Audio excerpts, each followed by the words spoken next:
Welcome to the YouTube channel for On Call Capital. I'm the founder, Bobby Jones, and I'm a retired CRNA turned apartment investor. When you first starting to learn about apartment investing, you'll often hear people say things like, yeah, we were able to JV that deal, or we couldn't find enough partners to JV, so we ended up syndicating.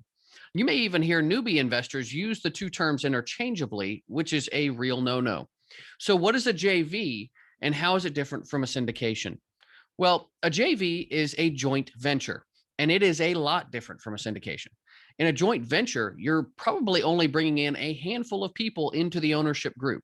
Also, everyone in the ownership group is involved. Their ownership stake may depend on their level of involvement or capital that they brought to the table, but they all have decision-making authority and unlimited liability from the investment.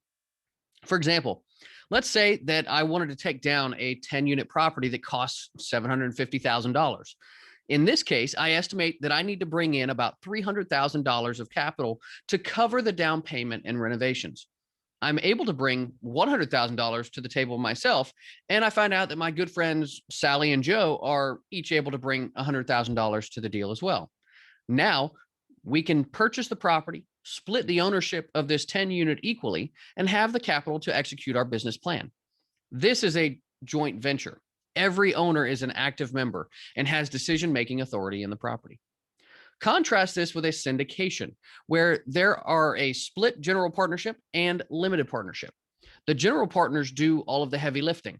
They find the property, find the loan, raise the capital, and execute the business plan while sharing an equity split with the limited partners. The general partners hold unlimited liability while the limited partners hold, well, you guessed it, limited liability in the property. So limited partners also hold no authority in how the business plan is carried out as well. So let's take another example. Let's say there's a 100-unit building that costs $7.5 million to acquire. In this case, you estimate that you need to bring in around $3 million to cover the down payment and still have enough capital to complete the renovations in your business plan. But $3 million is a pretty large chunk of change. You, Sally, and Joe decide to become general partners, and each of you still brings $100,000 of your own money to the table. However, the three of you are also able to raise $900,000 each from your individual passive investor networks, reaching the $3 million that you need to purchase the property and implement your plan. You decide to do a 70-30 split with the limited partners, where they have 70% equity and the GP has 30%. Since you, Sally, and Joe are actively managing the property and business plan, you are the general partners and hold unlimited liability. You are also compensated for your efforts in the form of a few general partner fees. You can check out my other video on those. Joint ventures allow a few investors to take down a small to medium-sized property, provided that they have enough of their own capital to do so. JVs are much less expensive to form, and all members have defined and active roles in the ongoing management of the project. You're able to keep a larger part of the profits for yourself, but your exposure to risk is greater as an active manager. Syndications, on the other hand, allow people to take down much larger properties, either by being an active or passive member of the team. Syndications are more expensive to form since you must register with the SEC and create the supporting documentation with the help of a securities attorney. As a passive member, you can limit your liability while still garnering fantastic returns on an investment. As an active member, you can take down bigger projects with greater economies of scale that allow you to boost returns. Keep in mind that this is a simplification of these terms, and I'm not an attorney.